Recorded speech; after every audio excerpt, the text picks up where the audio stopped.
What if the real reason Tony Stark jumps to full nanotechnology is Ant-Man? Saying he upgrades because he's a genius is easy, but it doesn't explain why he abandons plates and bolts for a suit that behaves like liquid metal. It all starts in Captain America Civil War, the airport battle. Scott Lang shrinks down and gets inside the Iron Man suit. On first watch, it's a joke. For Tony Stark, it was a horrifying violation. It wasn't a digital hack, it was a physical invasion. Scott Lang didn't bypass a firewall, he crawled between the plates and ripped the suit apart from within. For a man obsessed with control, it was the ultimate nightmare.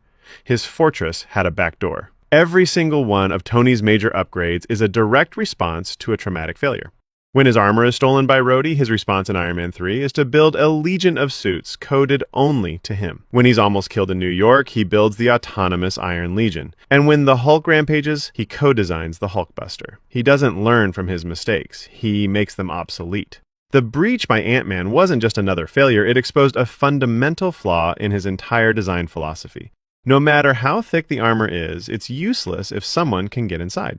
The Nanotech suit in Infinity War is the answer. It doesn't assemble, it forms. It flows over his skin like a liquid, leaving no seams, no gaps, no cracks. There are no corridors for an intruder to crawl through. He didn't just build a better suit of armor, he built a suit that was perfectly ant-proofed. He closed the one door Scott Lang had opened. The Nanotech wasn't just the next logical step in his technology, it was an obsession. It was a direct, targeted solution to the unique vulnerability that Ant-Man exposed.